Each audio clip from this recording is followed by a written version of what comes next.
Estados Unidos saúda reformas de João Lourenço. Na Suíça, a plenária da COP18 vota contra a venda de elefantes vivos. Venha connosco conhecer as notícias mais lidas da semana. Estados Unidos saúdam reformas de João Lourenço. Estados Unidos da América saudaram as reformas ousadas que o presidente João Lourenço tem vindo a empreender desde que assumiu o cargo em setembro de 2017. O anúncio foi feito pelo secretário de Estado norte-americano Mike Pompeo durante o encontro em Washington com o ministro angolano das Relações Exteriores Manuel Augusto. A porta-voz do Departamento de Estado Morgan Hartagas disse que Mike Pompeo reafirmou a força da parceria estratégica entre Angola e os Estados Unidos da América, tendo as duas partes apreciado as formas de aumentar o comércio bilateral e o investimento. Manuel Augusto esteve em Washington até ontem para este encontro com Mike Pompeo, tendo participado igualmente numa conferência com empresários e homens políticos durante um lanche no Atlantic Africa Center, em que abordou a nova Angola. Dois deputados da UNITA candidatam-se à liderança do partido. Os deputados angolanos José Pedro Caxiungo e Adalberto Costa Júnior são os primeiros pré-candidatos à liderança da UNITA nas eleições previstas para novembro, durante o 13º Congresso Ordinário do maior partido da oposição em Angola. Temos um sistema de várias listas e nesse momento temos já duas pré-candidaturas, nomeadamente do engenheiro José Pedro Caxiungo e do engenheiro Adalberto Costa Júnior. Mas essas pré-candidaturas serão depois submetidas ao crivo da Comissão Eleitoral entre 16 a 30 de setembro, disse à Lusa o porta-voz do Congresso Ruben Sicato. Ter apoio das bases do partido e reunir 1000 assinaturas de militantes das 18 províncias angolanas estão entre os requisitos para a eleição de um novo líder da União Nacional para a Independência Total de Angola, UNITA, liderada desde 2003 por Isaías Samakuva, que ainda não indicou se irá recandidatar-se ao cargo. Segundo Ruben Sicato, a entrega de candidaturas ao cargo de presidente da UNITA, fundada por Jonas Savimbi, morto em combate em 2002, decorre na segunda quinzena de setembro, processo previsto nos regulamentos partidários e com avaliação do Comitê Permanente do Partido.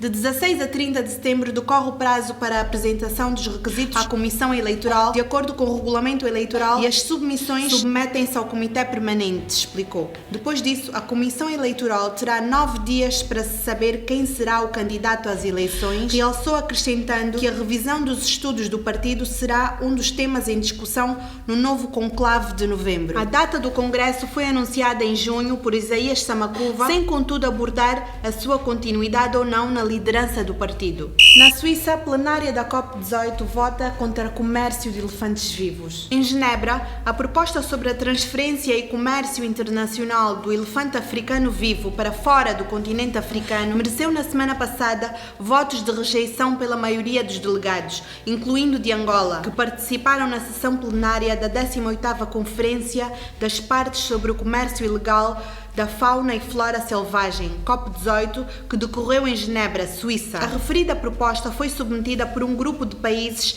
entre os quais Burkina Faso, Jordânia, Líbano, Libéria, Níger, Sudão, Síria e República da Arábia. O documento teve dos delegados 46 votos de rejeição, num total de 71,88%, e 19 abstenções. Os referidos países baseiam-se na revisão do texto da resolução da Conferência 11.20 COP17 sobre os termos apropriados e destinos de aceitação, clarificando a definição do elefante africano nos termos in loco dos programas de conservação do seu natural alcance. A divisão em 2 anexos da Convenção sobre o Comércio Ilegal da Fauna e Flora Selvagem do elefante africano tem criado disposições diferentes para a sua conservação por parte de alguns países. De acordo com o documento da referida proposta, os países baseiam-se no facto de que as populações de elefantes africanos da África do Sul, Zimbábue, Botsuana e Namíbia estarem alistados no anexo 2 e terem aumentado a sua população. Angola foi contra a proposta de transferência e comércio de elefantes vivos fora de África, pelo facto de ter alistado o elefante africano no anexo 1, que defende a conservação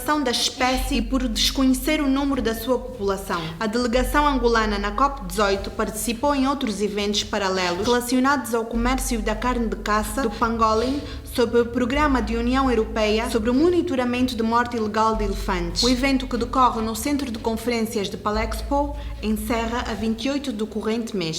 O governo gasta 2,2 milhões de dólares mensalmente com subsídios das autoridades tradicionais. O governo angolano gasta mensalmente cerca de 800 milhões de kwanzas, 2,2 milhões de dólares em subsídios para mais de 40 mil autoridades tradicionais, anunciou fonte oficial preocupada com a regulamentação da atividade quando existem muitas autoridades tradicionais fantasmas. Até o momento temos controlado 40.075 autoridades tradicionais subsidiadas, mas há muito mais. Algumas até trabalham, mas não são subsidiadas. É muita autoridade e o peso para o Estado é enorme, na medida em que mensalmente o Estado despende cerca de 800 milhões de kwanzas, afirmou a diretora nacional das comunidades e das instalações do poder tradicional de Angola, Rosa Melo. Segundo a responsável, os gastos mensais do Estado para com as autoridades tradicionais do país poderiam ser direcionados para outras ações em seu benefício, apontando a necessidade de depurar as verdadeiras autoridades por existirem ainda muitos sobas fantasmas. A diretora nacional falava em Luanda à margem do primeiro encontro de auscultação pública sobre a proposta de lei para as instituições do poder tradicional. Rosa Melo referiu que o Estado angolano se propôs pela primeira vez em legislar as ações do poder tradicional no país para melhor controlo das atividades desenvolvidas por aquelas instituições. O que nos interessa aqui é vermos como as autoridades tradicionais irão trabalhar doravante, mas estamos aqui também para tentar salvaguardar aqueles que são os interesses desta instituição. Entre as recomendações do terceiro encontro nacional sobre as autoridades tradicionais, que decorreu em junho na capital angolana, constam a proposta